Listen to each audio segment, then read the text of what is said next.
Thank you, Ms. Corcoran. Guess who's left? Representative Robin Reed. Can you hear me back? I'd rather do this from here, if that's okay. As Norm said, this is my fourth term in the legislature. My first two were in the 80s when there were moderate Republicans, and there were a number of issues where we could work with them. That doesn't exist now. And I just want to mention briefly related to Reggie. In the last term, the Democrats were in control. They have a Democratic chair of the Science, Technology, and Energy Committee.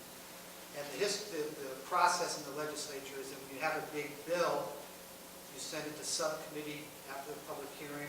The subcommittee has open briefings with anybody who wants to. You spend a lot of time, come back with a recommendation to the full committee, and on and on and on. You have at least a month or two to do it.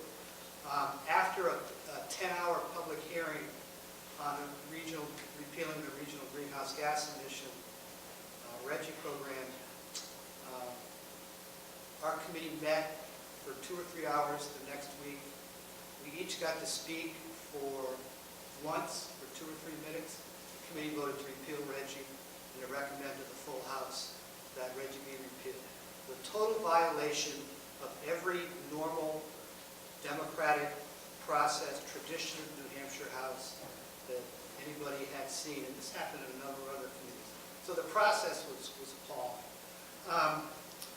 And I would like to talk about a couple of things very briefly related, one related to Seabrook because of the Japanese earthquake and subsequent nuclear crisis, raised a few issues related to Seabrook.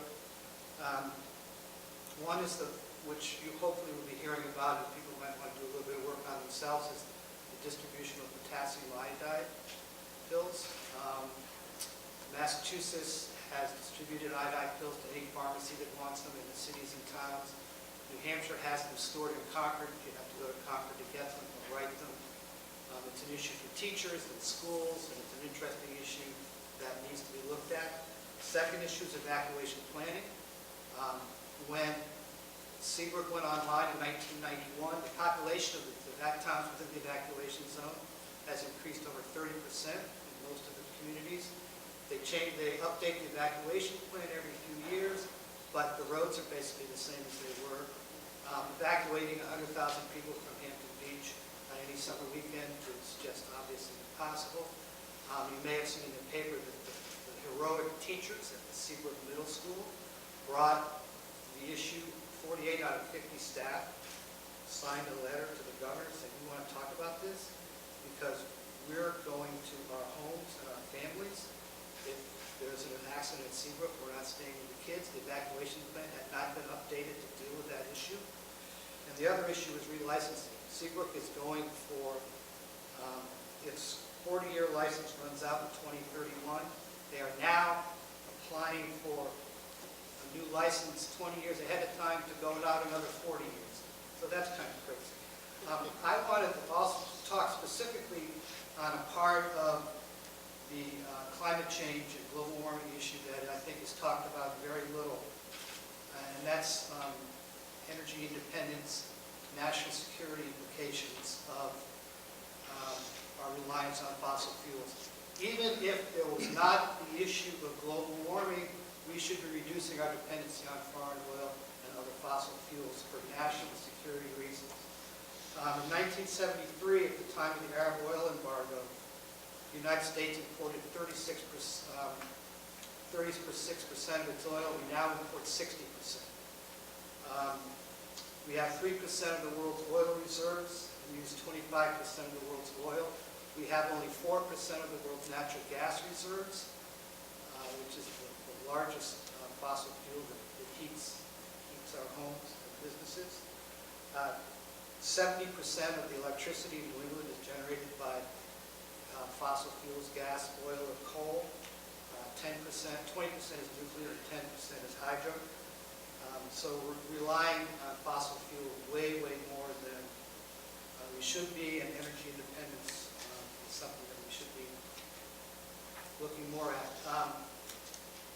Let me just read you briefly what the national security and implications are of our dependence on fossil fuels from unstable, undemocratic countries, for the most part, that are not allies of the United States.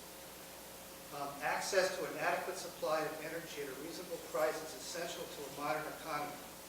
Threats to our energy security include political instability in energy-producing countries, manipulation of energy supplies and pricing by corporations, countries, or alliances of countries, conflict among and within countries over energy resources, and terrorism.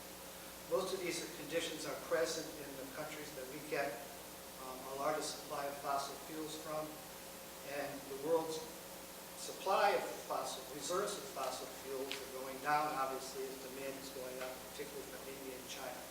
So I want to list real quickly the 9 countries that we get 85% of our oil from. Canada, number 1. Canada is now essentially squeezing oil out of sand in an area in northern Alberta province the size of Florida. China is buying some of that land, and Canada has plans to build a pipeline to its west coast so it can export oil to China and the rest of Asia. And there's a growing controversy in Canada about the impact on the environment of this inefficient and expensive way of extracting oil. And if Republicans and conservatives in this country think that there are a lot of tree huggers in the United States, imagine what it's like in Canada. This is going to be a bigger issue in Canada as time goes on. Number 2 is Mexico.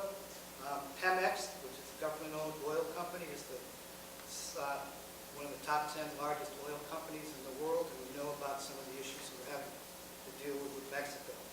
Number 3 is Saudi Arabia, which is a monarchy, which has had the turmoil in the Middle East is one of the reasons there are obviously our oil prices are going up. The Economist magazine rates Saudi Arabia as the 7th most authoritarian country in the world. Next is Venezuela under Hugo Chavez. Besides being the 4th largest supplier of oil to the United States, the Bogue plant, coal plant in Merrimack, public service plant, which is the largest emitter of carbon dioxide in the state, burns 4,000 tons of coal a day. 1,000 of those tons come from Venezuela. It's Venezuelan coal. Next is Nigeria, which is the largest country in Africa, with twice the population of Egypt. The Muslims in the north of Nigeria have been fighting the Christians in the south for years. The Nigerian people are so poor that they cut holes in the oil pipelines and fill buckets with the oil and sell it. Next is Colombia. Colombia is on the State Department's list of countries Americans should not be visiting, or should consider not visiting because of terrorism and the violence of the drug cartels. Next is Algeria, another Middle Eastern country that's been having a lot of political unrest in recent months.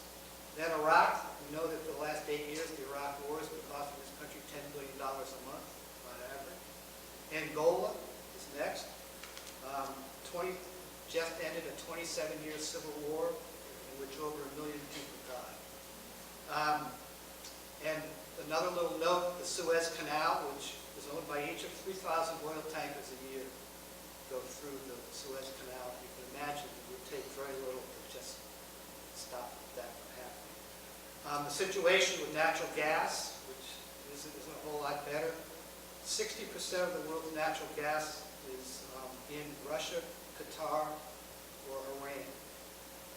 We have only 4% of the world's supply of natural gas. So, we really have to look at energy independence energy as a national security issue as well as jobs and environmental issue, because it's crucial to our economy, and we're seeing it right now. I think that's basically what I had to say. So I thought that the countries, the top, and that's 85% again of our imported oil comes from those undemocratic, unstable, for the most part, countries, and anything can happen in those countries. So that's an issue I think a crucial reason why we really need to start becoming more serious about reducing our dependency on fossil fuels, moving toward a clean energy renewable energy economy. The New England grid, the ISO New England, there are 3,000 megawatts of wind power in the pipeline now, in New England alone, and that's 3 Seabrooks.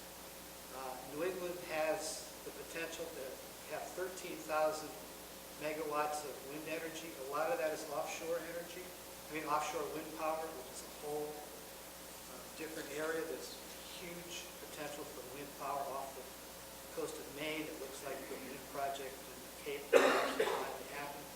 So the energy is there.